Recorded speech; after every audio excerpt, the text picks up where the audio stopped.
are here because the outside world rejects you.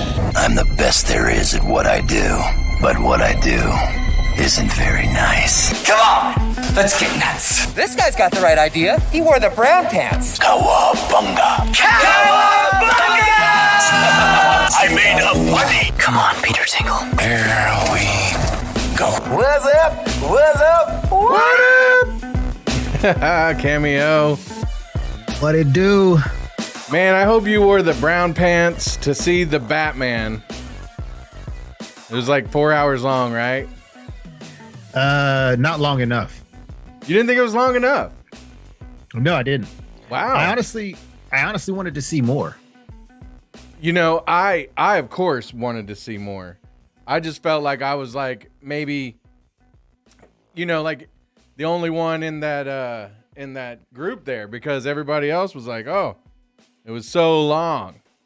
And that was their biggest complaint, was how long it was. So I don't know. Yeah, but go ahead. I just feel that, you know, if you are a Batman fan, you would appreciate the length of the movie. Yeah. You should I would say any type of superhero film, you should be left for wanting more. Totally.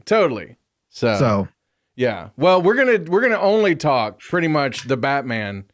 I mean, or Batman related, you know, items or things. Yeah. But we're gonna delve into the Batman for this show. So spoilers galore. I hope you saw it. I've already seen it. I didn't see it. I've seen it twice.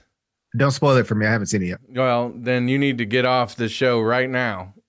And I need to call somebody who, you know, cares enough about this show to have seen the Batman already. I guess.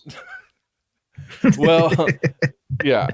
You know, Cameo, and also coming up for our Six Figures segment, basically, you know, we always joke about this. This is the joke, right? That we pre-order all these action figures and then they all show up all at once. And so like the wives are like, what is going on? Did you just purchase a KB toy store? All right. Oh yeah. There you know, go. The cool thing is that I have seen people on, you know, social media that they have like their own toy store. Like their basement is their warehouse. Really?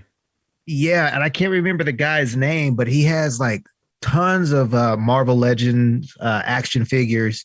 It's from what I could tell. I think he had like some Transformers and Star Wars and stuff like that. Yeah. But basically he buys these obviously buys these figures, and he and his wife make a living off of their YouTube channel and selling you know, their action figures. Man, as you can see, especially if you're watching the YouTube video, I have a whole store right here that I'm sitting in front of and behind. What you looking for, Cameo? All your action figures? Yeah. Yeah. I realized that I wasn't shooting an HD video, and now there's like more space. Yeah, than I realized that I had. So you're dressing your set right now. Yeah. Like, look at all this room I had. That's funny. What so is much room for activities? What is the Batman you've got front and center there? That's that is Mezco's there, because they did like a trilogy. This is, I believe this is their Sovereign Knight Batman. They did like the year one Batman. They did like, you know, him having, you know, years under his belt, and this is the old man Batman. Nice. Yeah, I like that. Yeah, and this was their variant one, because the other one I think the other one was like the blue and gray outfit. Yeah. Well, you know, man, the Mezcos really are awesome because they're really detailed, and I love those. But they're little, like they're not as expensive as Hot Toys. No, but they're a little bit more step up than like say even the McFarlane. Should we do the unboxing now? Sure, why not? Let's Okay. save the best for last. And should I really unbox them or should I just show them off? I'd say just show them off. Yeah, let's do that. So Real ahead. quick Yeah. quick though. So since we're going to be talking about the Batman, oh my goodness, I just lost my train of thought. Oh, Mezco. They are actually doing a version of Robert Pattinson's The Batman, and it goes on sale Wednesday. It looks really good too. Yeah, and I honestly and truthfully, I wasn't going to buy any more Batman figures because I'm not a huge Batman fan. So I like Batman. Don't get me wrong. Yeah, But I Robert Pattinson. We'll talk about it later. But anyways, go. Well, so that's the thing is like, we talk about Marvel, we talk about DC, we talk about Star Wars, we talk about all of it. But Speaking of Star Wars. Ooh, nice. But here's the thing, like now we're in my wheelhouse because Batman is my guy. You know what I mean? I wouldn't even be doing any of this if there wasn't a Batman, probably. You know, that's how we started our show. It is because of Batman. It is BVS, Batman versus Superman. Okay, so when we were talking about Mezco toys versus McFarlane, like I really love the McFarlane, like the DC multiverse toys, and I think that they are pretty realistic looking. But then there's some things like this one, the Catwoman. If you can really see like her face, there's not that opening on her face like in the movie. And so I'm assuming that maybe they got a prototype early, and then as they were filming, they were like, we need Catwoman. We need to see those luscious lips as she's talking. Well, and if you didn't notice this too, I don't know if you saw this, but they do have like a mask, a faceless mask. So basically her mask is folded up. Yeah, they have a couple. They have they have the one for the Batman too. They have the basically Bruce Wayne and the Batman. Yeah. Here's the Riddler. That one's pretty dope. I'm pretty excited about that one. And then I got the Batman, which I think is pretty, nice. Like I say, they're not, these are like $20. And I think that they're totally worth it. Especially if like for what you're getting, I feel like that's a pretty good Batman. And they've got like the stands that come with them and like a card. So I dig them. I really dig them. But there's a Penguin coming at the end of the month. Yeah. Probably with 10 other pre-orders that I put in that I'm going to be like, oh no. By chance, do you have the one that I hooked you up with? No, I don't. Oh, dang it. Yeah, later on I'm going to redo the shelves. And so I have a whole bunch of stuff that's in boxes that are about to come out. Yeah, and I need to I keep on forgetting to grab these action figures that my boy Diverse, you remember DJ Diverse? Yeah. Yeah, he hooked me up with some action figures, like some old version of action figures. And I keep forgetting to bring them in here, but next show I will. So Diverse, if you're listening, next show. Sweet. Yeah, I'll show off the one you brought me to on the next one. Yeah. But it happened. Like all my pre-orders came in all at once. So I started getting all the Batman stuff, the 3 Jokers stuff. I'm just like, me, I don't care. But if it's my wife that's looking at those, like, okay. And then you know what? All the like makeup bags and all the, shoes and all that are starting to be pouring in this week. You know what I'm saying? That's the problem. Right. Like, she's over there making mental notes like, okay. No, I see you. I see you. Yeah. Like, girl, you don't need 50 chapsticks, 50 different kinds of chapsticks. And she's like, boy, you don't need all these action figures. Yeah. You don't need this. You don't need that. Get what you want, girl. You deserve it. My bad, baby. My bad, baby.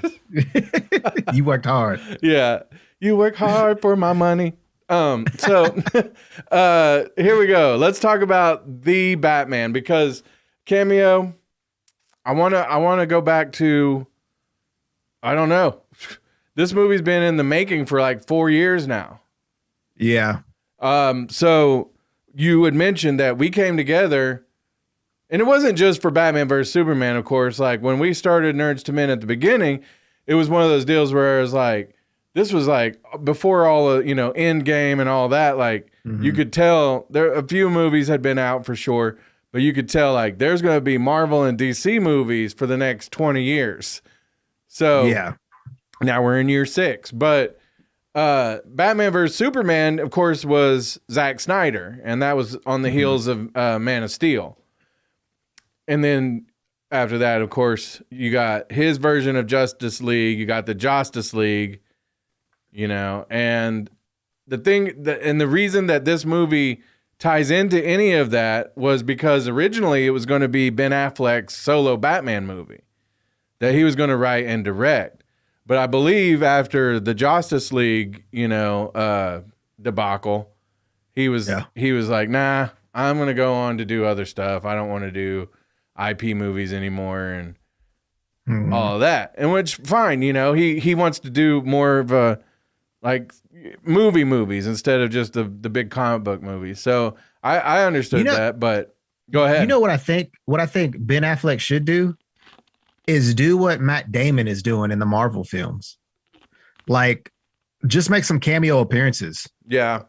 Just doing whatever. Well, I do believe he has one last cameo in the Flash movie. Yeah. Yeah, that I heard that will be his last Batman appearance. But it's like, here's the thing about this movie, the Batman. I feel like it built on all those movies that came before it. So if you're like, man, because there's a lot of Batman fans that are divided right now. There's the ones that want the Snyderverse to be continued and finished. And there's the ones that are like me, probably, who are like, I loved what Snyder did. I saw the flaws with it. I saw why it wasn't going to be like a mainstream kind of, my nephews and nieces would want to go see this movie. You know what I mean? Yeah. But then again, this latest, the Batman movie, it was so great, and I think it built on all the things that came before it, like the Nolan movies and Zack Snyder's, and then made it its own thing. But it's still kind of not one of those movies that, like, and you have younger kids, so you tell me, but I don't know if it's like, as much as like, I think it's a great freaking movie that I've seen a few times already. Is it one that the young kids like or would like? And I ask you that because they made it PG-13 instead of R, obviously, so they could sell these bad boys at Walmart. I don't think it hurt the movie, but what did you think? No, I don't think it hurt the movie at all. Would I like to see a Frank Miller-esque Batman film? Most definitely. But that's what you got with Batman versus Superman. I thought like there was a few at least Frank Miller type, you know what I mean, nods. Well, I mean, like, but you mean Batman by himself, right? Yeah. And something on the lines of more, kind of like what the oh my goodness, what's it called? Like that DC animated shows, or movies, like something like that. Like I want to see that kind of stuff. Well, see, the reason that, like, I don't know, like, I feel like a Frank Miller type Batman would come off more like the one we got. I feel like it'd be more dark and serious and gritty. Because what I'm saying is, like, this movie, again, for your kids, did they love this movie? No. I kind of feel like they're going to be like, oh man, the chase scene was cool, but there's a lot of sequences were cool. There's a lot of slow film stuff in there. There's a lot of subtleness in this movie too. Yeah, and I think also too, when it's kind of dark already to like visually dark, not like content or anything, but visually dark. It's kind of slow. again, this was more of a detective film than anything. Yeah. But also too, we talked about this on the phone. This is like a graphic novel that came to life. Exactly. So Exactly. if you've read graphic novels, you know that there's like a lot of dialogue, monologues, story, and then once you get to the fight scenes in the reading, then you're like, oh, cool, this is great, this is awesome. But but like I was saying, this isn't for kids. No, it's this isn't for like I would say 10 and under. You're right. And the thing about that is that's fine. I love it. I like that they made the Batman as a Batman movie for guys like me who want to see. I don't need to see everything dark and gritty. I've seen a lot of Marvel movies that I love that aren't dark and gritty. But at the same time, those are my favorites. Logan, The Dark Knight, the Batman. And again, like you said, so like a lot of those detective comics, DC, back in the day, when they were making Batman like a detective, right? They were ripping off or not ripping off, but they were using the style of noir. Because it looks good on paper, with the lighting and you know what I'm saying. So then now come full circle, they've made a movie that goes back to the noir style for the Batman. And so it's definitely not like I say, just like your big popcorn type movie. It's got a lot of seriousness to it. But as far as it being like the graphic novel, because I mean, spoiler alerts, but it starts off with kind of like a monologue, and then and somebody was like, oh man, there's so much exposition in this movie. I'm like, yeah, that's kind of the point, like with a movie like this. But at the same time, it's one of those things where you can do that when there's as much show as there is tell. And I feel like that there was enough in this one. Right. But yeah, that was like when I was telling my mom about it. I was like, man, it's one of the best Batman movies ever made. And she was like, oh, cool. I'll tell the nephews. I was like, I don't think they're going to agree with that till later, till they get older. Just show them the newer ones minus the I would say even Christopher Nolan. Like, don't watch the Christopher Nolan ones. No, like to be honest, for the kids, you got to go to and not because I mean this one, the Michael Keaton Batman is so high up on my list of Batman movies, but it was because when it came out, I was a kid and I was like, this movie's great, Yeah. But this movie isn't that movie, and a lot of people are comparing it to Batman Begins and stuff, and I don't really see that either. I feel like there's two things going on that it's easy to compare, but it's not like necessarily what's up. Like with Nolan, I feel like he wanted to make a movie where Batman literally could be your next door neighbor, basically. I guess if you had mansions in your neighborhood, but right. But Batman could really exist in our world today as is, right? Like all these characters could exist in the real world. For this Batman movie, I don't believe it's supposed to exist in the real world, but it uses a lot of elements of realism to tell the story. Yeah. And that's where I feel like there's a difference. And I feel like the biggest difference is like how it's filmed, lighting, everything like that. Like Nolan, a lot of it happened in the light. This movie, a lot of it happened in the dark, in the shadows. Like it should be though. Like that's the Batman. He should be in the shadows, right? And Gotham is always like so like gritty and dark anyway. So it's just like, oh, I loved Gotham in this movie. Like, right. It kind of reminded me of the show Gotham. When it was dark in the show, it was dark. It was rainy. Anytime that I think of Gotham, I think of Seattle mixed with I don't know, Brooklyn. Just something just dark and big buildings here and there. That's what I think of. Well, and so that's another big difference with this movie and a lot of other movies. And not so much for the Nolan verse, but just compared to comic book movies of recent, not a lot of green screen. Was there any green screen?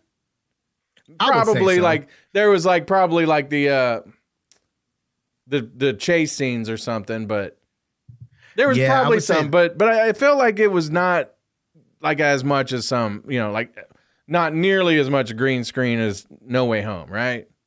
Right. Or CGIs. Yeah.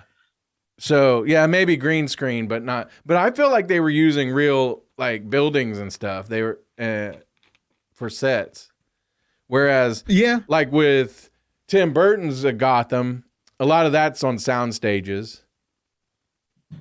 You see what I'm saying? Yeah. So it looked cool. It looked how Tim Burton, his style. But this movie looked like it just did. It just looked like the Gotham out of graphic novels, straight out of them. I love the way that they filmed.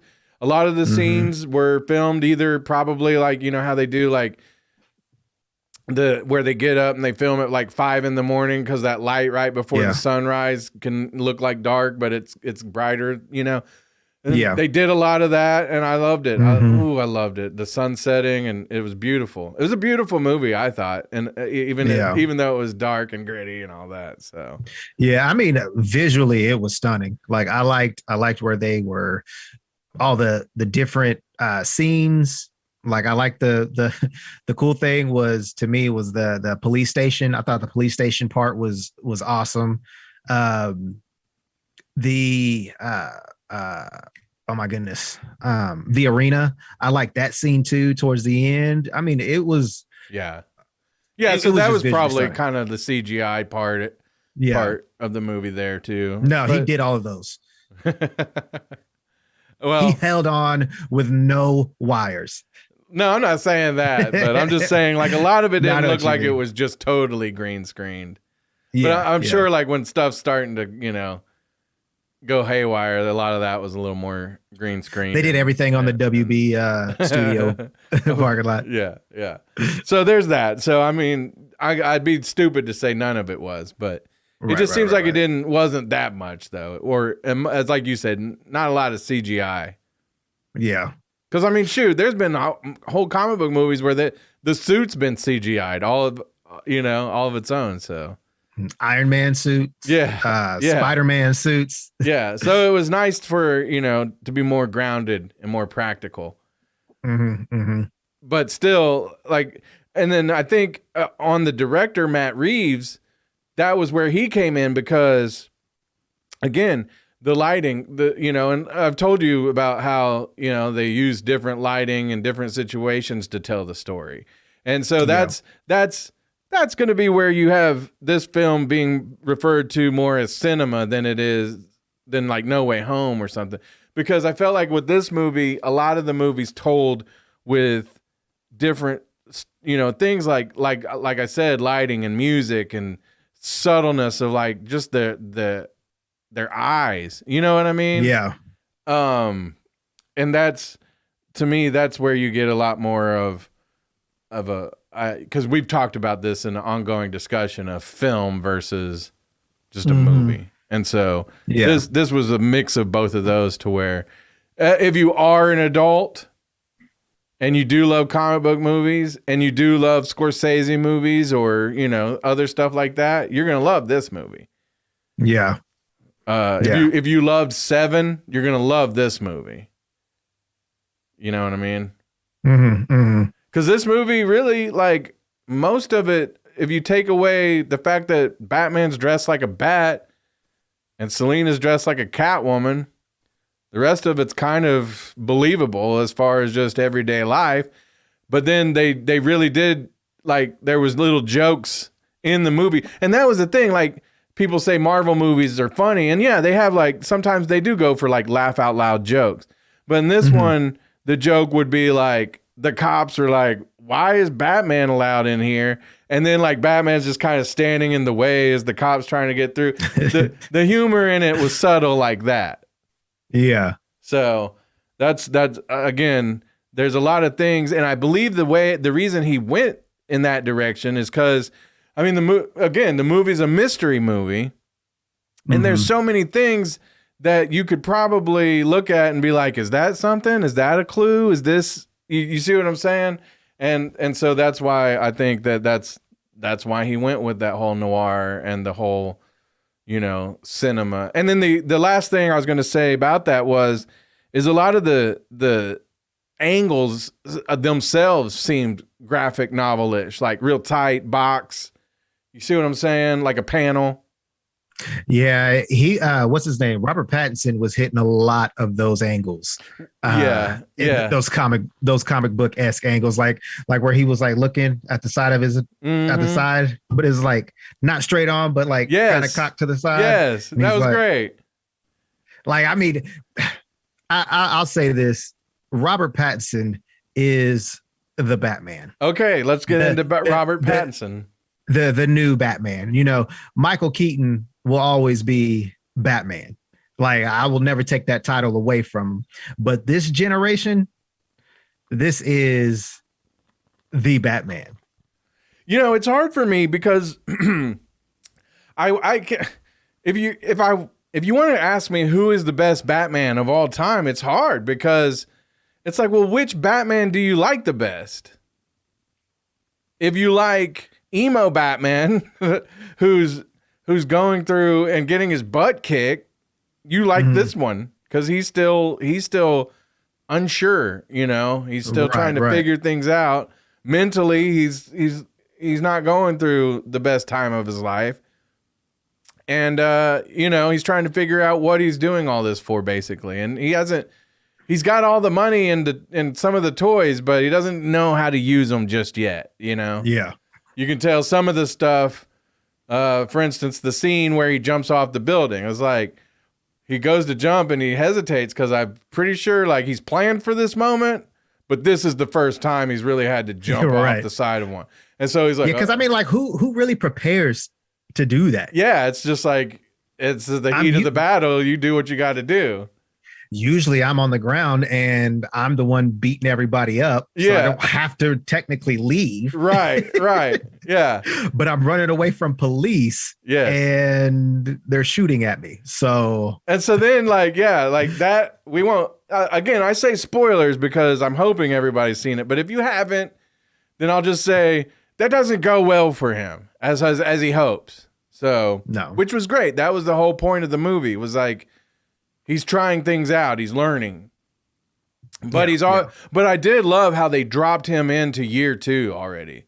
So like there are things that have been implied that maybe have happened in year 1, but this is more of him. Because we've seen the origin films over and over and over. We've seen him basically grow up as a kid and turn into Batman. We've seen him go and do the Ra's al Ghul route, and all that. We've seen all that. So I feel like this one doesn't need to start there, but the way they did it was great because it just drops you into an already moving story. And like, so I thought it was also cool how like, it started off where he's like a monster in the shadows because people don't know who he is still. Yeah. He's still legendary, or not just legendary yet, but he's a legend so far. You know what I mean? Right. Like infamous, baby.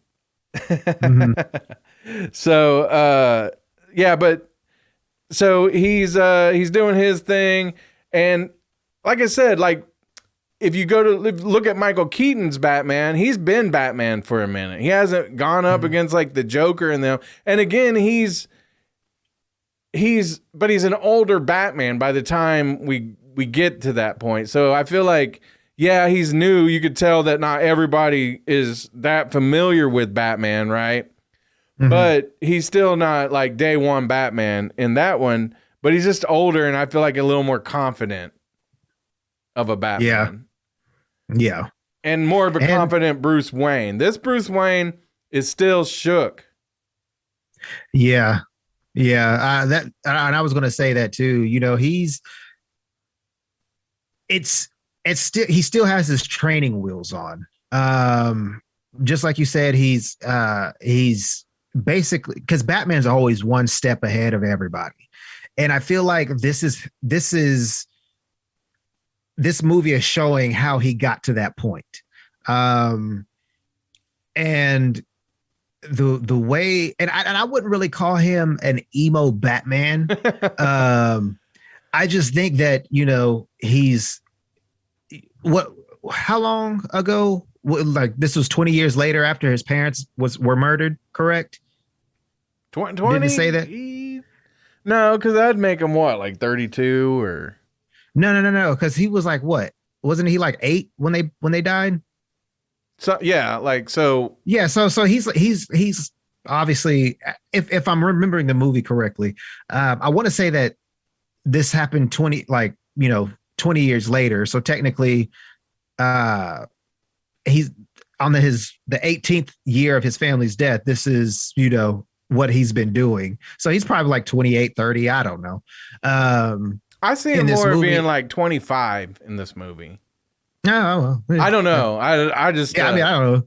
But I mean, I'm just guessing because I want to say that it don't really matter. But I feel like, he's still, he's solving all of these other cases, all of these other murders in these 2 years of being Batman.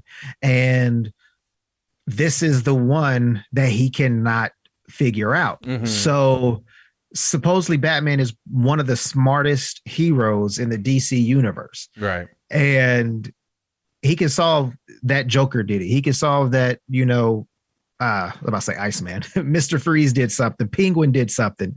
But he's still, I think that's what he's hung up on. I wouldn't really call him emo. I think he's just hung up that he can solve all these other cases, but he can't solve the case of his parents being murdered. I feel like he's struggling with that. The only reason I call him emo Batman though is because, like Matt Reeves have said, he's based this Batman off of like Kurt Cobain's, like a characterization of Kurt Cobain. And I can't remember the Gus Van Sant movie now that it's based on, but he's basing him on Kurt Cobain, basically. Okay. In that movie that Gus Van Sant made, which I saw that movie, and it's like, it's a good movie, but it's like really slow. And I don't ever think that, like, I can't remember if like it's out and out that the guy's Kurt Cobain, or if you just realize it is, if you just know it is kind of thing. But it's a good movie, but it's like an art film, Yeah. And I know there was a lot of people asking, one of my buddies, he's a huge Batman fan, and he was saying, because he's actually going to go see it tomorrow. If you're watching this, today's Sunday, he's going to go watch it on Monday.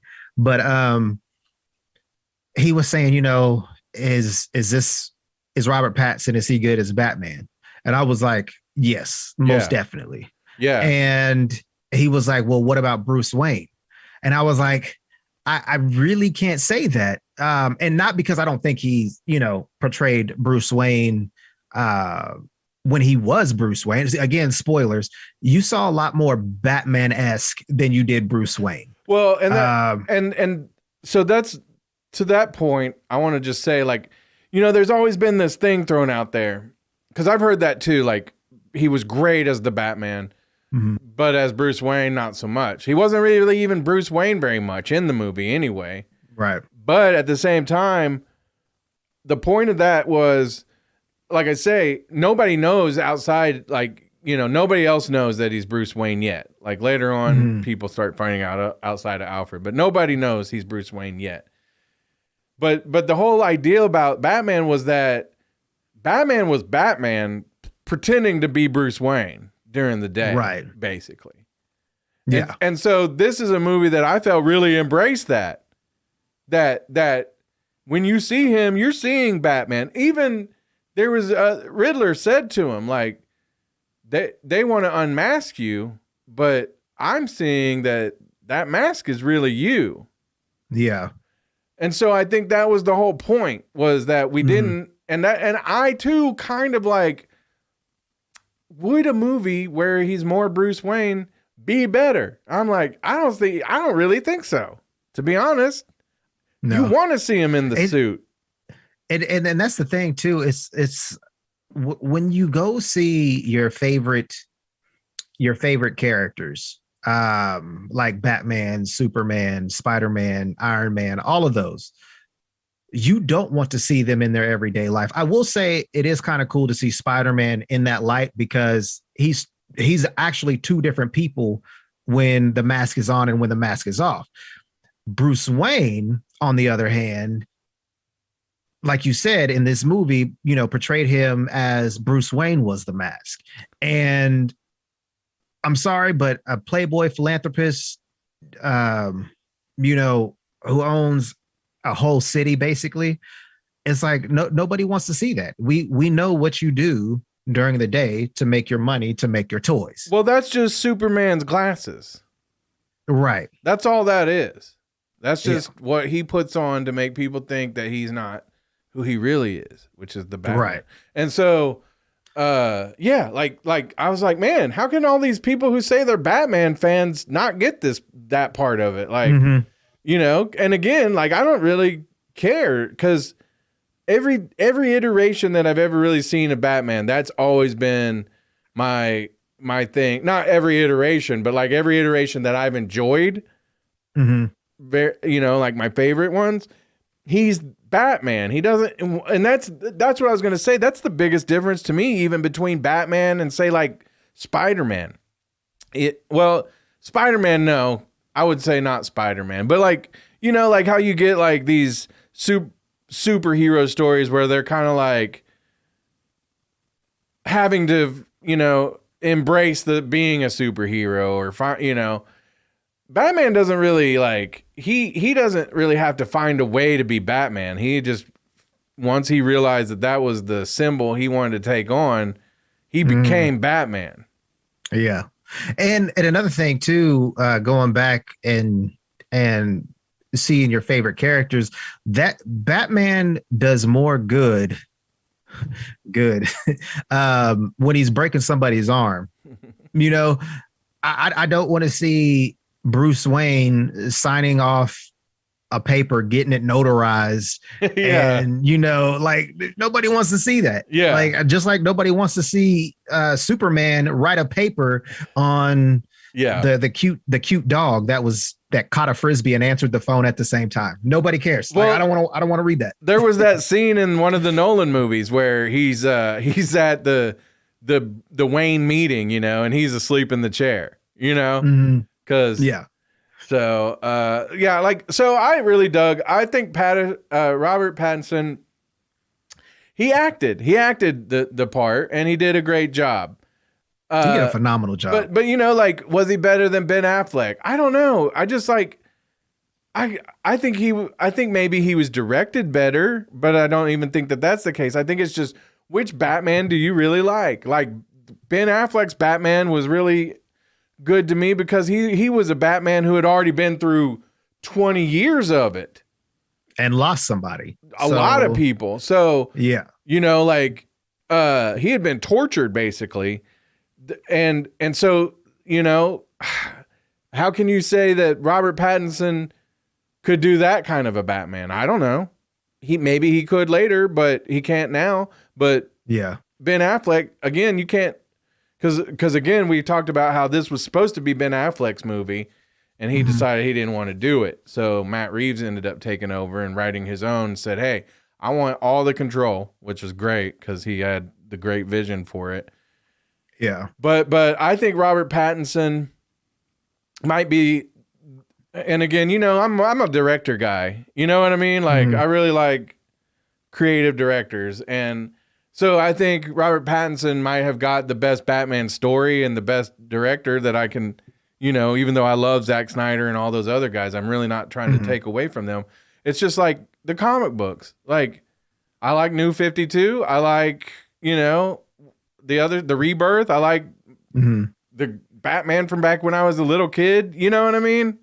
There might not be budget room enough to make all these movies like every year, right, but there's room for all these versions of Batman.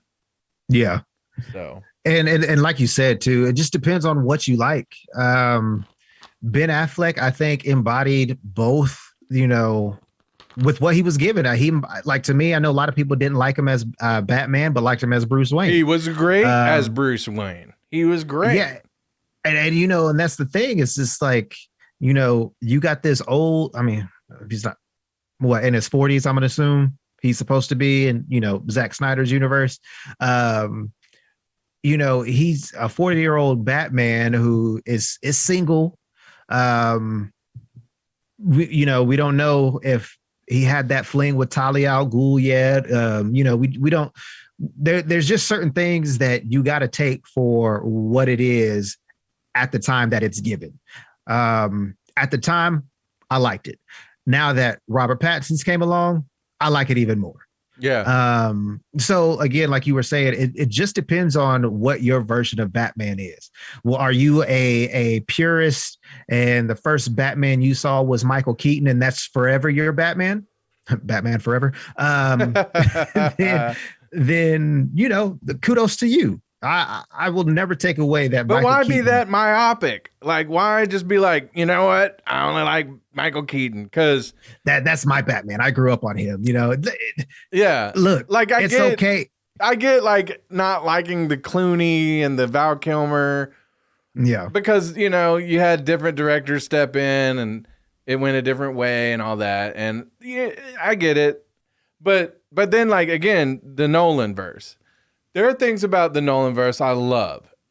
Mm-hmm. Heath Ledger as the Joker is always going to be, I mean, you know, the guy is iconic. Mm-hmm. That doesn't mean that somebody else can't do just as good, but it'd be different. And that's the thing. Yeah. So I don't know, but there was things in even the Nolan verse that were cheesy. I felt like, you know, even like the Batman, the way he talked, you know, like I'm Batman, you know, like right. And I want to talk about that real quick. We have all these things that changes your voice. Yeah. How come did he not do that? He created everything else, but he couldn't get something to change his voice. Well, like I felt like that's where Ben Affleck, his Batman was kind of like, nah, I'll use like a little bit of a voice changer. That would make more sense. And then this Batman, like I say, he's a little more low tech in a way. So he just kind of was just like, you know, more hushed in his tone. Yeah. But he wasn't like, I'm Batman. You know, I'm Batman. Sometimes I got the right gravel in my voice, but then there was Bane and the way he talked. And it's just like, but I felt like the Batman movie was absence of cheese. It really was. It really was. And real quick about Batman and, you know, how different people portray him. Kevin Conroy, who's the animated voice, Batman animated series. His voice was technically kind of the same as Bruce Wayne and Batman. It's just that Bruce Wayne had a little bit more higher and happier pitch than his Batman did. Yeah. So, you know, and I feel like I want to say that's what Robert Pattinson took. You know, if he took any type of creative criticism, like that was something that he took to heart. Like, you know, this is my second year. I'm still getting used to this. I spent, you know, the majority of my time making these contact video recorder, audio recorder things. That was dope. So that was super dope. That was pretty dope. Because I was like, how is he, like, why is he taking out his contacts? And then I saw the circuitry on it. I was like, oh, that's pretty dope. And see, I just lied on myself again. Like, he had gadgets. Yeah. But I mean, he still was trying to, you know, make his way. And I will say that Batmobile, like, if there was a real Batman, that would be the Batmobile to have. Dude, I love that Batmobile. I have to say, it's a toss up. Like, I really love the Michael Keaton Batmobile. I mean, it was dope. Like, you know, because back in the day, you got the 66 Batman, you know, and that was a dope Batmobile too. That's one that you're like, I could own that Batmobile. Right. And so the Michael Keaton Batmobile, a little less like, you know, something you would park in your driveway, but still had the dope armor and all that. as they started becoming tanks, like in the Nolan and Arkham, the video games, and the Ben Affleck, I dug those. They made sense, but then again, it's like I kind of like the idea of having one that you kind of could see yourself really driving, like the newest one. Like I'm like, well, see, I'm gonna go paint my Challenger flat black, put a turbine engine in the back. Well, see, and the cool thing too about this Batmobile, it's kind of like they took bits and pieces from each Batmobile and, you know, put it all on this car. Yeah. Because the fence part reminded me of the animated series Batman Mobile. Right. Batmobile. The tank-like part reminded me of Ben Affleck's car. And you know, just the overall, you know, everyday street racer type vehicle reminded me of the Batman 66 vehicle. Yeah. So, you know, it's kind of cool. And I'm not saying that they did that, but that's what I took away from looking at this Batmobile, like that they took bits and pieces from each iteration of Batman. Well, and that's the overall. That's what I think they did in this movie was they took little things from each of them and changed it a little bit, you know, like, who are you? I'm Vengeance, not Batman, you know, right. And then, and of course the whole vengeance thing, the reason that I really feel like this is one of the best Batman movies is it really was a movie about not like him struggling to, you know, be Batman or want to be Batman, but just which kind of Batman does he want to be? Does he want to be the kind of Batman that the thugs and the children are afraid of? Or does he want to be the Batman that, you know, all these bad guys, they're afraid of, but, you know, the young kids know that he's here to save the day. You see what I mean? Mm-hmm. Yeah. And I thought that was a really great transformation. And really, that all happened like towards like the third act, which I bring up because there were film reviewers like Grace Randolph, who's a pretty big reviewer. And they were like, she said she loved the movie, loved it, but that the third act was weak. And I was just like, there was nothing weak about that movie, to be honest. Like, I loved the end of the movie. Like, I loved the beginning, the middle, and I loved how it ended because it really brought his character into not full circle, but it set it up everything for more movies to come, but in a way that was still satisfying for this movie. Mm-hmm. Like, it gave you an ending, but then it, you know, you're like you said, I want more, but it's not like you were like, man, I didn't get like the resolutions I needed. And again, it all goes back to the graphic novel. You leave it open. Like if they were mad because, did she say why that it was weak? I didn't get that far into her stuff. Okay. Just because I mean that's like a running theme for her though. It's like every movie has a weak third act. It's like, well, of course, like the third act is like, it just is like, if you had such expectations that the third act let you down, then maybe you just need to go along for the ride and let the movie tell it the story instead of you trying to write it in your head before it's even done. Right. And you know, going like, if anybody says any part of this movie was weak, I really, really have to ask, like, what did you watch? Yeah. Did you fall asleep? Did you go to the restroom at a very pivotal moment in the movie? Like, what was it that made it so weak? Because I mean, you know what? The third act was weak because it ended. You know, because it had to end. Yeah, because I wanted more. And you know, it's kind of funny too, because, you know, as we were talking on the phone about, you know, the little drops and hints of like Hush, you know, just like, you know, maybe Long Halloween. Yeah. So watching all of that kind of, you know, whenever Selena was, you know, trying to get when Selena was trying to get Batman to run away with her, that was like the whole story in Hush. Like, well, not the whole story, but part of the story where she was trying to get him to hang up the cape and let other people take care of the stuff. So I liked all those little hints, those little Easter eggs. That was dope. In the movie. I liked how Selena Zoe Kravitz, and I want to say Michelle Pfeiffer said it. She's like, I have a thing for strays. Yeah.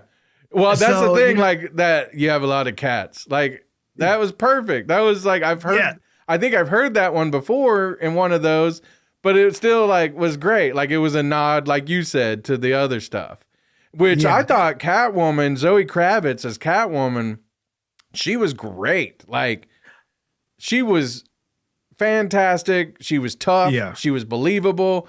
And she just felt like you said, like a culmination of all the great Catwomen before her. Even maybe not even the greatest of Catwoman, but I felt like a little Halle Berry vibe with her.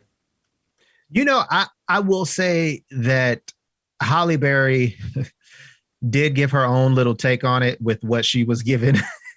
Do I put her among, the Catwomen of Eartha Kitt and Michelle Pfeiffer? Not at all. I don't put her on that. I will say the sex appeal, I would say Zoe Kravitz had, that came from Halle Berry, but she put her own little take on it. I do like the fact that she was a woman of color, because it's kind of funny. I don't remember all of the Catwomen, but from what I can remember, I remember Eartha Kitt. She was black. Then you had Michelle Pfeiffer. Again, these are all that I remember. I'm not saying them in order. Yeah. Then you had Halle Berry. And then you had Anne Hathaway. And now you have Zoe Kravitz. So it's almost like a black, white type of, oh my goodness, pattern that they're going with in these movies. Well, and the Batman 66, they had two Catwomen. Right. One was Eartha Kitt, and I can't ever remember the other woman's name. Oh man. Yeah, I'm trying to remember, but I know who it is. I'll look it up for you. But yeah, I see what you're saying. Like, and to me, again, it doesn't even matter. Like, it shouldn't matter to anybody. You know what I mean? Like, because I thought Zoe Kravitz killed it, no matter what. Like, if you want to say, I don't even know. Like, I'd hate to say that, like, her whole life of being her didn't contribute to the way that she does her business or anything like that. But I'm just saying, like, Julie Newmar, she filled out the Catwoman character so great because, again, like I said, she would be vulnerable at times. She would be tough at times. You know what I mean? Like, she gave every bit of emotion to her Catwoman. Yeah. Like her whole deal was like a roller coaster. Yeah. And I think that was, supposed to be her story, at least for Matt Reeves' version. But like, I just loved her story in this. Yeah. I felt like maybe, and the Robert Pattinson's portrayal, going back to him, kind of like cracked me up too, because I felt like if this was like a Nolan verse movie, he would have taken off his mask and been like, let's get it on. But this the Pattinson's Batman is still so guarded that he never let her in, really. Mm-hmm. And I thought that is the Batman that I know and love. But also too, it's just Selena or I'll say Catwoman and Batman's chemistry with each other. Yeah. It's always a cat and mouse, like chase me. Mm-hmm. I'm going to stop you, but I'm never going to put you in jail. It's kind of like, I'll trap you, but I'm not going to do anything about it. Like, and they're never really like on the same page. Like, right. I think this is why Batman is the way that he is because he knows he likes the bad side a little, and he gets that taste with Catwoman. Yeah. Like he never really has to get, go that mile to where he's going to break in somewhere and steal some money or steal some jewels. He wants to stop people from doing that. But there's something in Catwoman that it's almost like not so much feeling sorry for. I'm not really sure what I'm trying to say. I think he honestly thinks, excuse me, that he could get her to embrace her good side. But she always still kind of has that, that call of the wild, basically. Right. That lures her back into being Catwoman. But I feel that too is another thing about the Batman, because like in this one, he doesn't kill anybody. Somebody said at the end that like there's a scene where like he grabs the guy's shotgun or whatever, and the guy shoots the other guy, and he's like, well, he's responsible for that. I'm like, he was in a life or death situation, and he didn't pull the trigger. He just had to make do with what presented himself at that very moment. But he moved it out of the way, and it wasn't his fault. The guy was right behind him. Yeah, or that they had showed up in the first place. Stay your butts at home. Well, see, and the thing is too, like in a real world situation, if I am going, if somebody's coming at me with a gun, and my, first reaction is to like knock it away, will I feel bad that I accidentally killed somebody else? Probably. Well, yeah, but it's not my fault. Right. I didn't pull the trigger. I just made sure I didn't get shot. Right. Well, and my point to all that is that like Batman, like he never kills Joker. He doesn't kill his enemies usually in most movies, because not just because you want to have them come back, but because Batman really feels like these people can be reached, that they can be helped and they can be turned around, like he genuinely, I think, feels this until you get to maybe like Batflex Batman. And he's like, I'm done with all you. I'm done playing your game. I'm sick of you. You've killed all my people.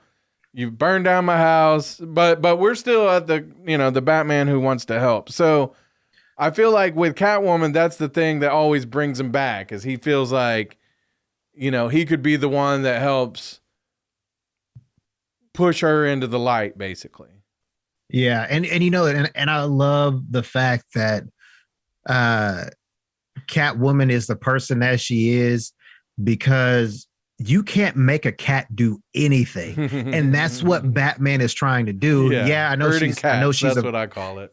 Yeah. So like, I just love how Batman is trying to change Selena, but her instincts are of a cat. Yeah. Like they're just going to do what they want to do. Yeah, that's true. I like that. And, if you told me that like it was going to be like a romance type thing between, which it wasn't, like, there were undertones, but that wasn't the theme. But if you like, because I remember there was the Bat and the Cat comic book run that came out not too long ago. And I was just kind of like, I don't care. I don't know. But this, I thought that maybe now I might look at it and think differently, because in this movie, I thought that was awesome. Yeah. She even said that. Huh?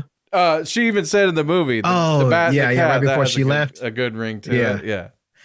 And real quick, since we're talking about towards the, right at this moment, talking towards the end of the movie, how did she not hear Batman come onto the roof with his motorcycle or wherever they were at? Yeah. How did that happen? You're probably right about that. Because they didn't say that she has hearing like a cat. She just has cat-like reflexes. And they both got on their motorcycles at the same time in the same area. Yeah. How did he get that motorcycle there without her hearing it? I don't know. There was a scene in the movie too. Like, I hate to just be like, like she was just so hot, but she was hot. But there was a scene where he was like, checking her out, and like she was going to get dressed, and she kind of like did like this thing with her body that was like cat-like, How was that again? Like, Oh, no. But you know what I'm saying? Like, I thought she was awesome. Let's talk about Paul Colin Dano? Farrell real quick, and then Paul Oh. Dano, because Okay. Colin Farrell's kind of a quicker. You know, I thought he was great though. I mean, freaking great. Like, honestly, I still can't. You know, I still can't tell you that Danny DeVito's not the best Penguin of all time. Like, I still think he is the best Penguin of all time, right? Mm-hmm. And especially in movies that were like more comic booky. Like I said, Yeah. I feel like this one wasn't the comic book Batman. It's more like the graphic novel Batman. A Mm-hmm. little bit of a difference, but not much. Yeah. But yeah, so like this Penguin was believable. Like I even loved Penguin in Gotham because he was funny and yada yada yada. But this Penguin was more believable as like a gangstery kind of dude, but he you know, he's still not the top guy. Yeah, and I think also too with this, we knew that this movie made us know that he wasn't the top guy. Carmine Falcone was the main guy, and he was under him. And it seems like that's how, you know, how the latest iterations of, you know, TV show and movie, how Penguin came to be. Mhm. He was, you know, second in command or third in command or whatever, and he just so happens to screw people over and get to where he's at. Yeah. Which kind of, you know, it, you know, baffles me. This 5'2" rotund short guy is getting all of this, you know, he has his own crew. Like, Yeah. I don't get it. I don't get it. Well, here's the thing. Like, I feel like people they have underestimated this Penguin, right? Because he's ugly. He's got the scars on his face. You know, they even make jokes about it. Like I think Falcone or somebody did. Like, yeah, because like at the end, you know, when he's telling Falcone to, you know, he's going to take over basically. But the thing is, he's tough. He's not afraid. Like, did he ever look? Well, he didn't look afraid of Batman until he saw Batman's car. Yeah. But like when Batman comes and confronts him at the club and stuff, he doesn't really look like he's rattled, you know? No. And so, and he's not dumb either, because they kind of think like he might be the guy they're looking for, and he basically kind of like makes them look a little dumb by telling them that they don't speak Spanish correctly. They're trying to read a clue, and he's like, "Y'all don't know the difference between L and La, and y'all are the world's best detectives." Yeah. So they set it up nicely that he's not a guy. He's not to be trifled with. Yeah. Yeah.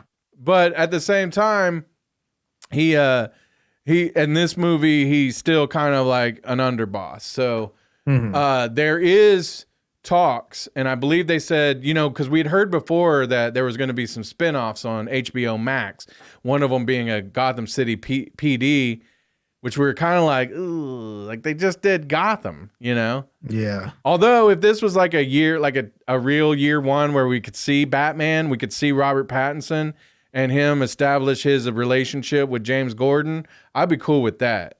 Because they had a great relationship in this movie. I dug their back and forth so much. But or really it was just kind of the the Gordon to Batman. Batman's still pretty elusive. Yeah. But I mean they had a good relationship, and he told him at the end, "You're a good cop." But but I mean, yeah, it just, I kind of forgot where I was going with all that, but because we were talking about Penguin. So if that was what the series was going to be about, I'd be cool with that. If it's just kind of like the periphery of them, I don't really want to see that. You know, I don't want to see like who Lieutenant what's his face was, like Bullock. the guy, you know, the other cops that they had. I don't really care to see like their story, to be honest. I just don't. But they're saying they're closer actually on the Penguin spinoff on HBO. I'd like to see that with Colin Farrell, and I'm like, yes, give me that. So yeah. So okay, let's go to Paul Dano then, because the Riddler really drives this movie. Oh my goodness. I again, I like Batman. I'm not a huge reader of Batman comics. Everything that I've seen are from, the animated movies, the video games, all of that stuff. So no reading really came from my knowledge of the Riddler. I like this Riddler. This Riddler was twisted, and I feel like if in a real world, this would be Riddler. Like this is an actual serial killer person that loves riddles. Yeah. And you got to figure out to either save or whatever. It's almost kind of like what's his name? The movie Saw. Yeah, Saw, 7. Those movies. Yeah, for sure. That's what he reminded me of in this movie was Saw. Yeah. So, my I don't know, like my thing is I really love this Riddler for sure. It's just, I don't know, like he's definitely not the Riddler you grew up with, and that's nothing wrong with it. But when I'm trying to think of my favorite Riddlers, like Jim Carrey, like that was a cartoon version of the Riddler. And that was okay. I thought he was good, but that wouldn't have fit in with this movie. You had the Riddler from Batman 66, which is of course the introduction to the Riddler for me. I loved him. You had the Riddler from Gotham. He never told riddles. So I did enjoy that and then for this day and age, this Riddler makes sense. And just the weird stuff like and Paul Dano, man, he's just creepy. Like he has that ability to play creepy. He just does. Like if you saw the one with Hugh Jackman. Yeah, that was good. Oh man. Good.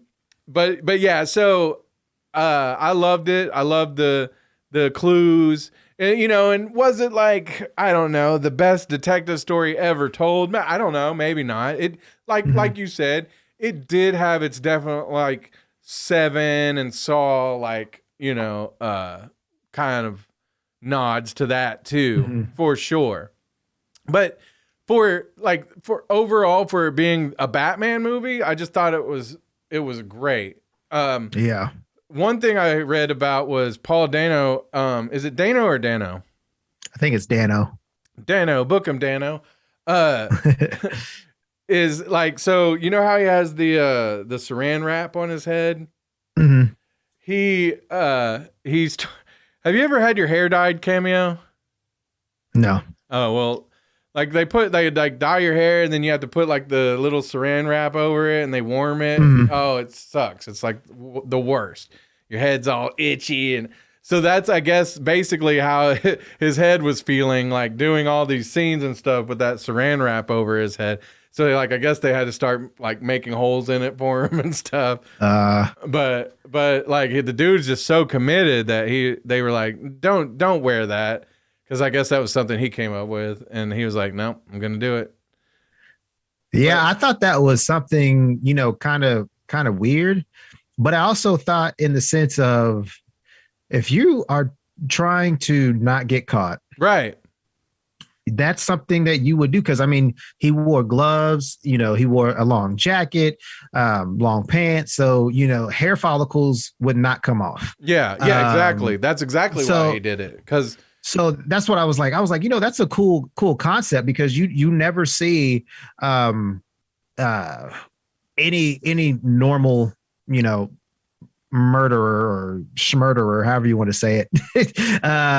Cause I don't want to get, not seen on the social medias, but,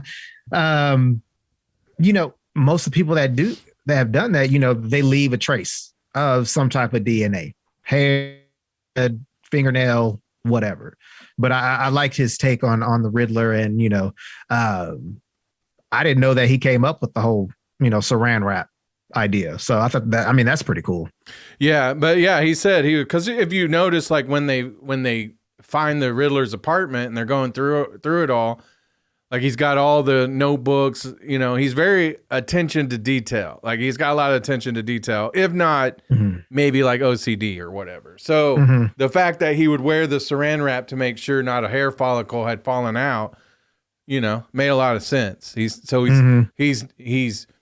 definitely got some mental issues, but he isn't dumb. I think that's kind of like everybody that's associated with this movie. Like Batman don't mess with no dumb people. No, he don't. but he don't. So I liked it. Did you think that he was a little too much like the Joker, or? No. I thought that no. I do think though that he did kind of take some I don't know, some mannerisms from Joker, but no, I don't think I couldn't say that. Yeah, he portrayed a Joker-esque villain. The reason that I've heard that, but I think that the biggest difference is, he might come off as a little bit maniacal at times, like, but he comes off more to me like a righteous kind of rage that he just, and he lets it out differently. You know what I mean?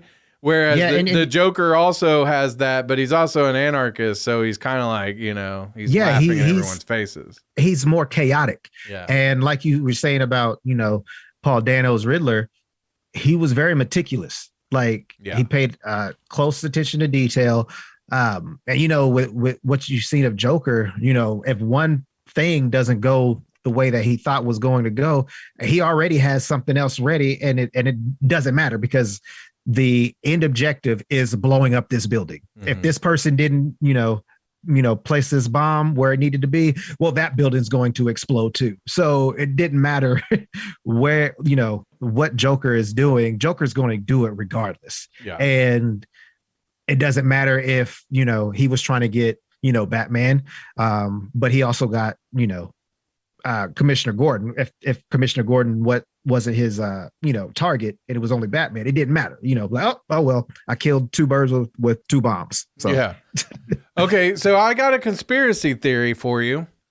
Okay. Because I've told you that I feel like this movie, there's a few things that just aren't what they seem. Okay. And I'll start with our guy, the Riddler. Now, I don't really feel strongly about this, but I'm still going to throw it out there. So, like, maybe if somebody was complaining about the third act, it might just be that because there was no, like, fight between the Riddler and Batman, the Riddler just, surrendered, basically. But that's kind of like, I've never seen the Riddler, like, be a match for the Batman either, by the way. Oh, it's by the way, been wits. By the way, my most favorite Riddler is Arkham, like from Arkham Knight. I love that Riddler. Oh yeah. Well, see, and then that's the thing. Riddler knows that he can't fight. He's gonna lose. Right. Yeah. Right. So the only way that he's going to do anything is outsmart Batman in, often himself. So okay. So here's what I'm wondering though. So the Riddler was going to get caught. He wanted to basically, this has been like a thing between him and Batman, where he's in his weird little scenario in his mind that they're working together to take out the garbage, And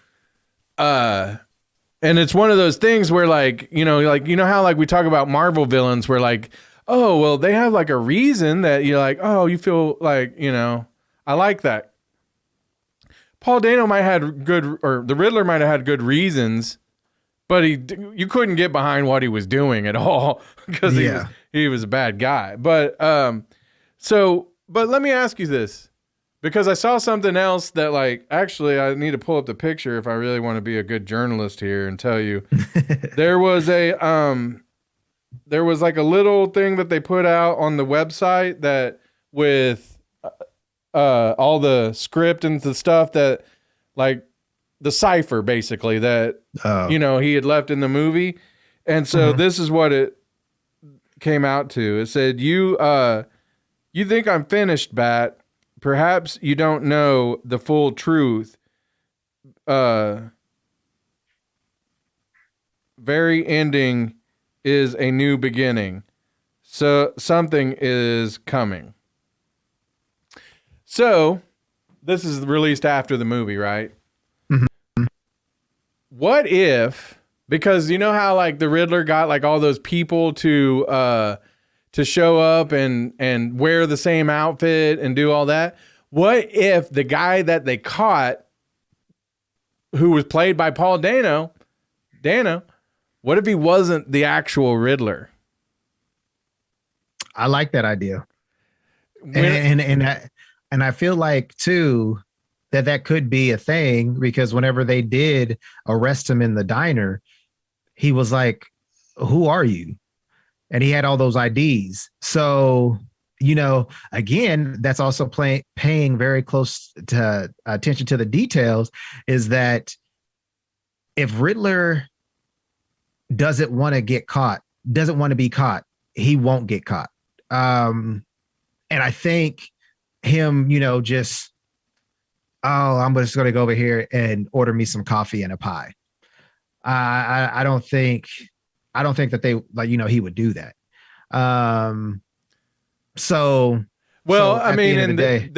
If he really just wanted to make sure he was safe and tucked away in Arkham when all the other stuff happened, maybe. But like I say, I'm not like buying into my theory like heavily. I'm just saying there could be something to it somehow, right? Where maybe there's even two people working together. Like he is one of the Riddlers, but maybe there's another like mastermind behind it all, and he's not it. Who knows? Yeah. Like I'd hate to, because I love Paul Dano so much. I hope that's not true. That's kind of why I'm like, I don't know. But how great would that be? Like that'd be the biggest swerve, right? Because you think, oh, okay, we know everything there is to know right now, and then boom, right.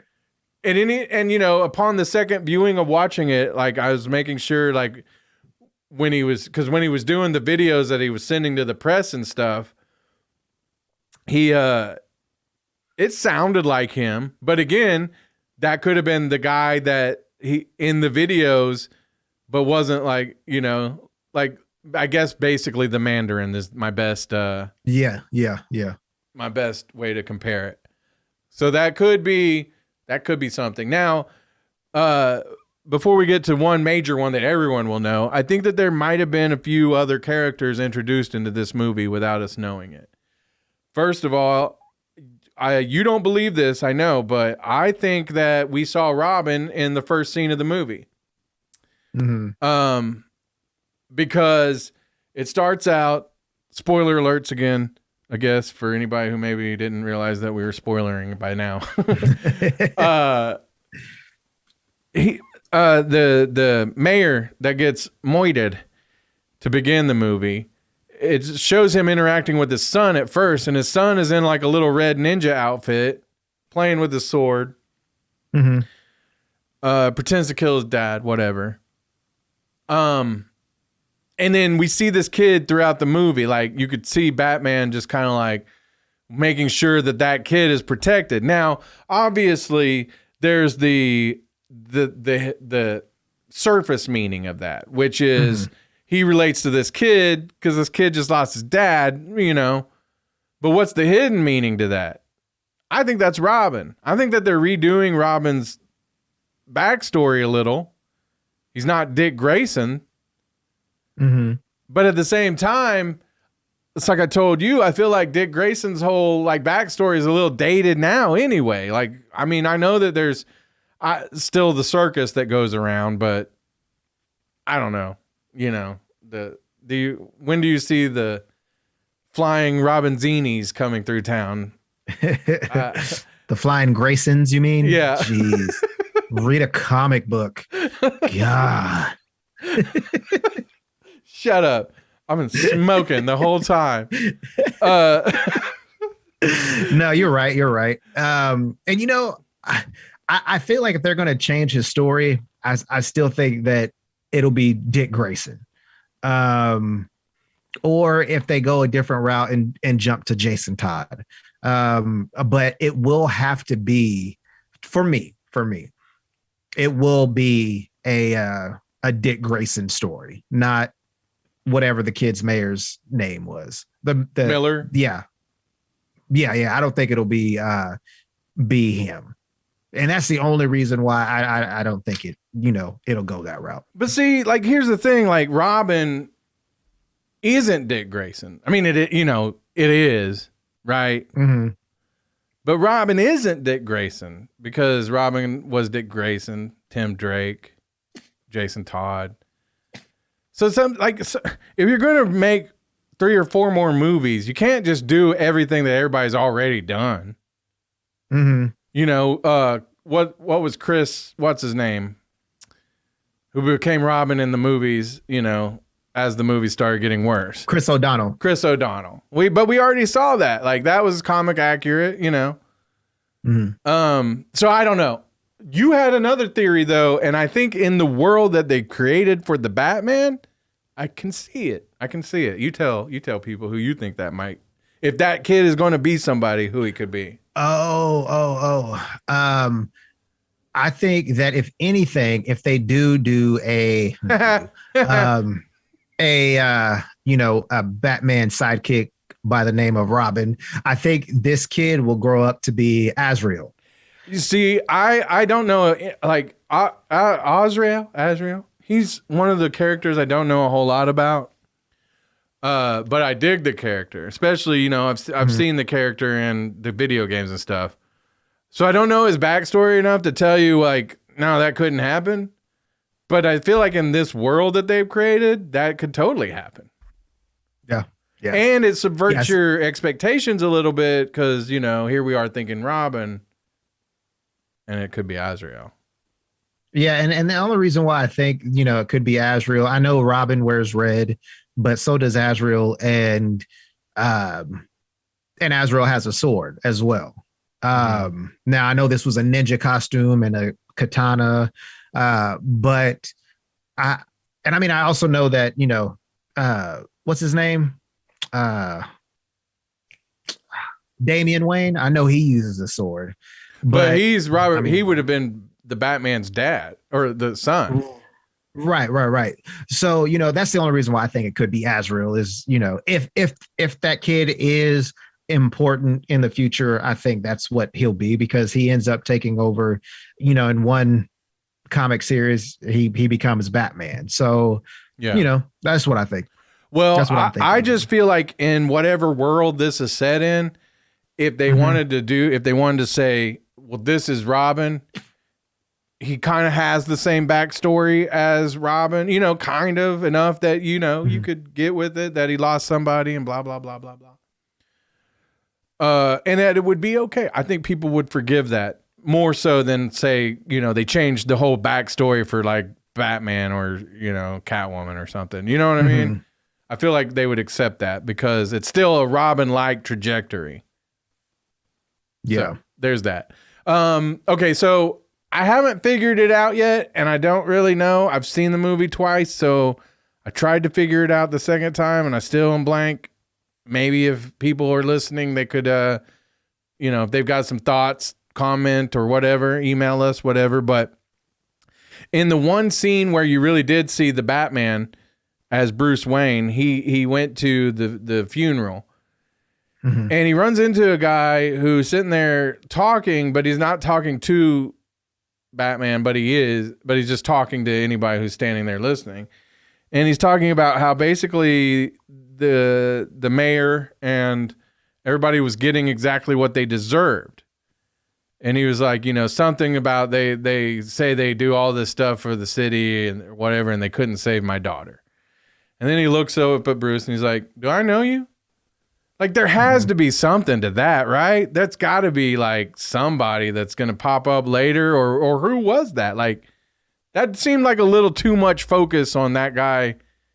And for him to be like, do I know you? Was he a guy that he fought earlier? that had on makeup, or or Yeah. what was your take on that, or do you have any ideas? Well, no, I don't have any idea because I didn't that part. I took my daughter to the room. So yeah, that's right. You went to the bathroom. Yeah. So I didn't get to see what that was all about. So I couldn't tell you, but from what you told me, I could kind of see that, they, if you're a true movie lover, you will notice certain things. They just don't put stuff in movies Right. for just to be there. So just like the Tucker that Riddler used, as soon as he threw it on the ground after his first victim, like it immediately, got a close up of it. So I was like, something that is going to be something. Either Batman's going to use it to defeat the Riddler, or, I don't know. I just knew something was going to happen. So with that person saying, well, wait a minute, do I know you? I feel like they put that in there for a reason, especially if they're making sequels. Well, and because you're right. You're exactly right. Like with the type of movie that Matt Reeves is making, there's surface meanings and there's hidden meanings everywhere. Right. And so like, yeah, if and then there's the whole filmmaking 101 I've told you about, which is you don't introduce a hammer into act 1, where it's featured if it's not popping up in act 3. Right. Yeah. So perfect thing right there of how that works. But, that's what I mean, where if this is the type of movie where like how the lighting like lights up half of some guy's face, and part of that's supposed to make him feel like he's enlightened but troubled, and you know what I'm saying, like all the different. Yeah. If he's going that far into all of that, then of course you got to look at like everything. And so if he's going to spend enough time to have a line in the movie, and it's like I just couldn't.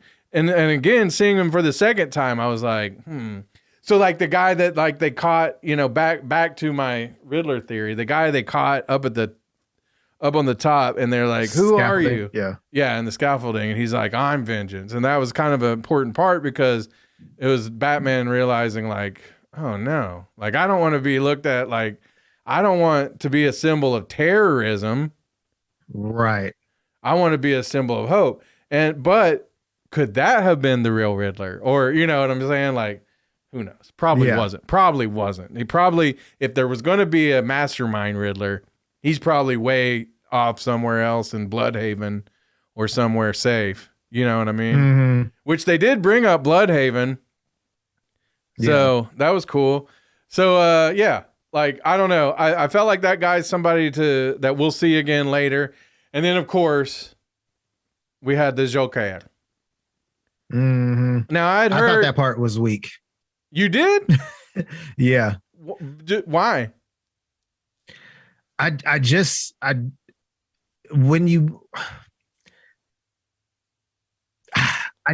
it was weak just because, it wasn't I know it was just a teaser to see what's coming up next. And obviously we either Batman put him away there, or, Joker just got caught by circumstance or whatever. But excuse me. But I feel like, that's something that you should have waited to do. In my opinion, I feel like you should have waited to put him in the second movie and tease him that way. Okay. I don't know that it would have been any better or worse to do it that way. To be honest, I think that one, it was cool because it still gave you a little bit of glimpse. Like the greatest thing about this movie that I love, no like flashbacks. It was all current. It was all what was going on then. But that tells you a little bit about something from the past. That tells you immediately that Batman and the Joker, because the Joker's in Arkham and they're not talking on some dock or whatever, that they've already had a run-in by this point. Maybe not a big, huge thing, but they've been introduced, right? Right. And then come to find out, like, that absolutely is what they wanted you to think, because there was a longer scene that was filmed.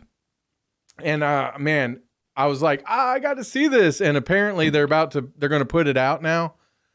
But there's a scene where he basically goes to the Joker, like Hannibal Lecter style, and is like, I'm dealing with this serial killer. I need some thoughts, And so I get why they took that out of the movie. But I can't wait to see that scene, for one. And then for two, what I really hope is because again, if the next movie is about the Joker, like, I love that. I mean, I've got the Joker tattooed on my arm. I've got the Joker everywhere. I would love that. But then again, I'm just like, man, like, I feel like everybody's just gonna be like, oh, it's the Dark Knight, Yeah. So I hope that, like, we don't get the Joker to like the third or the fourth movie. I hope they make 10 movies. That would be pretty dope. I would say, but pepper him in, though. Pepper him in. Well, that's what I'm saying. That's what I was gonna say. Second movie, let him break out of Arkham, and the first 20 minutes of the film, he's trying to get Joker, and Joker's working with, I don't know, Penguin, and Penguin's your real big baddie. And then at the end of that movie, Joker just escaped. Bam, you got your third movie right there. Yeah. I like that. I like that. Yeah. So, and that's why I think it was weak, just to give a little bit of a tease. Because one, the person playing Joker now, I don't think is going to be the same Joker in the next film. I thought about that possibility as well, because Barry Keoghan, and that's how I knew I'd already knew that the Joker was going to be in this movie. I figured it was going to be exactly what we got, to be honest. And because it was a secret kind of that Barry Keoghan was in it. And of course he's doing the Eternals movie. But I just, because they didn't show him, like you said, just enough that you kind of figured it was the Joker. I definitely think that you're right. I think that is done that way so that maybe, it's not going to be Joaquin Phoenix. I know that Matt Reeves was saying when he even started all this, they hadn't even made the Joker movie, and he had no plans, and it wouldn't make sense because, he's in 1981 and this is, and so, and again, I'd like that they have different ones where you can have a Joaquin Phoenix Joker movie, but then this own Batman movie that's self-contained. So I don't have a problem with Barry Keoghan being the Joker. But I'm with you. I'm not so certain he's going to be long-term. Yeah. The thing, though, that I love about Matt Reeves and I love about this movie is that he got actors. He got great actors to play these parts. Yeah. And that really made the movie. Jeffrey Wright, oh my gosh. I loved him in this movie. Anything he touches is good, dude. Andy Serkis. Like, how did we get all these badass Alfreds now? Like, when I was young, Alfred was just a decrepit old man. Right. And like that with basically the only person that can put Batman in check. Yeah, but like he was like, I don't know, like much more older and loving, like the Batman from the Michael Keaton, or I mean the Alfred from Michael Keaton. That's how I grew up imagining Alfred. And then what was it? Michael Caine, his Alfred, and I feel like in the Nolan trilogy, that's where you started getting like, okay, well, this dude used to be a badass. Like you didn't, you didn't want to mess with him. So right. And then Andy Serkis, like he didn't have a whole lot to do really, but he had a few scenes and he was really good in them. And like the scene where they're talking in the hospital, like, man, that was really great, really moving. But he's believable too, as like a guy that, you didn't want to mess with. So yeah, he was like, I taught you how to fight, and I thought that could protect you, but then so it kind of I don't know if he did the whole Christopher Nolan where he got trained by the League of Shadows or whatever, but he was well, yeah, maybe not that, but he was definitely Thomas Wayne's bodyguard. right. He wasn't the butler. Yeah. So, but I'm just saying with Batman being ninja-esque, I'm not sure if, Andy Serkis's I'm about to say Bruce Wayne. Alfred was the one that, taught him to stick to the shadows. Or maybe, he was like in some SEALs ops team where, I think he was is. that. I think they're keeping it to that because he did say like, I was there to train you, but I wasn't your father, or whatever. Mhm. So I feel like he definitely is more of a badass from back in the day doing all these missions. So, but yeah, who else? Was there anybody else in the movie that we need to, this was just Torturo. Oh my God. Yeah. Yeah. Dude, I like him. Yeah. He's great. He's a great actor. I love him and all kinds of stuff. He's very sneaky. Yeah. But I love that. I loved him. And you haven't seen this movie, but I loved him in The Great Lebowski. Oh my gosh. No. Oh my gosh. But Dude, yeah, have you was seen great The as Secret Falcone. Window? Yes. Dude, I love that movie. That movie was really good. Yeah. Because it had me going for a minute. Yeah. But yeah. Anyways. But dude, like, honestly, beforehand, like the Falcone and all those, like, I never really cared about them so much in the stories. I've always kind of enjoyed when they're like on the periphery of everything, but like I never really want like just him going up against Falcone, right? Right. But I thought the way they used him in this movie was great. I also think that if you haven't been watching any of the animated movies and you don't read any of the graphic novels or comic books, watch some of those animated movies and you'll get some of the other references too. Mhm. But yeah, I thought he was great. Yeah. Good looking out. I almost forgot all about him. He was pretty good. So yeah. But overall, what did you give it? Oh man. So usually we do like 3 out of 3 crying Kevin Smiths, we do 3 crying Kevin Smiths, and I give it all 3 out of 3. Like, Yeah, same here. Definitely. this is my favorite version of Batman. It's my favorite Batman movie. It's going to be out on Blu-ray in June. It's going to be on HBO Max next month. And guess what? Oh gosh. I'm going to watch it 20 times. Dang. That's 60 hours, dude. 20 times. 20. 60 hours, man. That's a full-time job. No, I just said 20 times 20. Oh. No, but I mean, like I said, this is a classic one. This is like, man, I don't even know. Like, I hope they keep making movies. They said that, a lot of people are throwing out like Court of Owls next.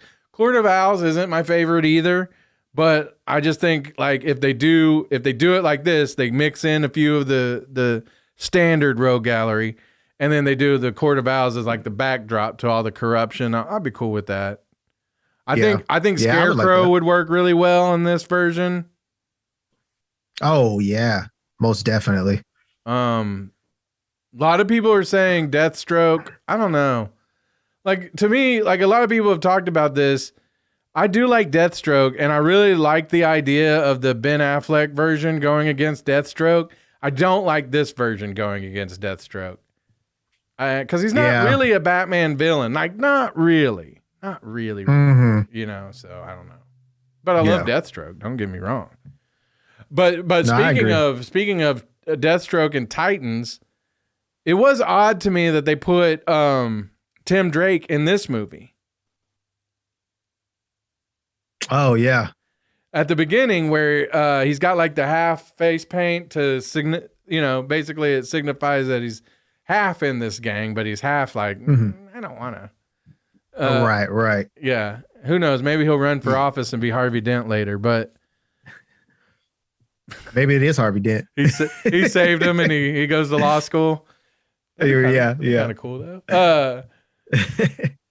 But or I'll say this, and I'll let you finish real quick. But when we were on the phone, I was telling you how in the multiverse, everything is somewhat connected, in the sense that you have person A over here who's doing different things in this universe, in universe B. So you have universe A person doing, I'm Robin. This one, I'm not Robin yet. I'm actually doing other things. But I feel like that's what is happening in this Batman, is that in this universe, he's not Robin yet. He will be Robin. It might even be, Jason Todd starting off this Robin, but Tim Drake is Jason Todd in this universe, if you get what I'm saying. So I think that's why Tim Drake in Titans has that, that moral obligation to be Robin or be part of the Titans team. Yeah. My feeling, I would say moral obligation, but just wants to be part of the team. Yeah. I'm thinking that it seems odd with the attention to detail that you would have a guy that plays Tim Drake in a different DC property be in this movie, but not be, connected. It also would seem odd that he would be, though. Like, this movie doesn't seem connected to any of those universes, right? Mm-hmm. So I think probably what happened was this gentleman was cast and probably filmed that like 3 or 4 years ago, and then then they're like, yeah, let's use him in Titans too. But if there was some way that like he ties back into it, I think that would be cool. He's not just somebody that we wouldn't have recognized. But I don't know. I don't think that it would be odd to me to have him be tied to one of those universes, but maybe he is just like one of those like small little things that like let you know that like, okay, this is a different world, but it's the whole DCEU or I don't think that's the case. But again, it's just kind of one of those things. Like, why did they put him in there? Yeah, they could have chose anybody else, because it's not like he had a huge line. No. It's not, he didn't have a huge part in the film.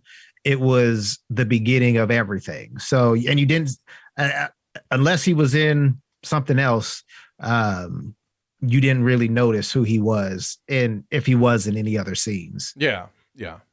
I'm with you on that. So it is what it is. So we've talked about the movie. We've talked about what we thought about everybody.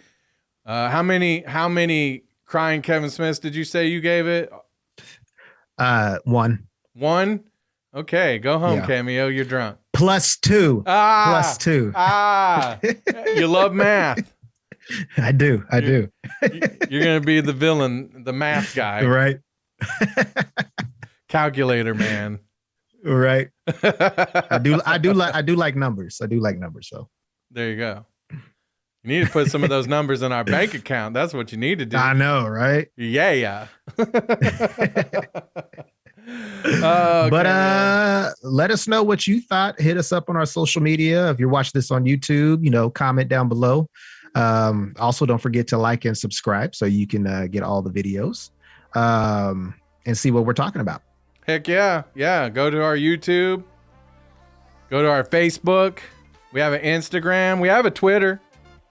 We're not like really great with all that kind of stuff, but YouTube, that's where it's at. That's the home of Nerds to Men. Go see the Batman 20 more times. As always, Cameo. Keep it nerdy. Smile and put on a happy face. Wakanda forever! This is the way. This is the way. This is the way. That was awesome! Freeze all motor functions.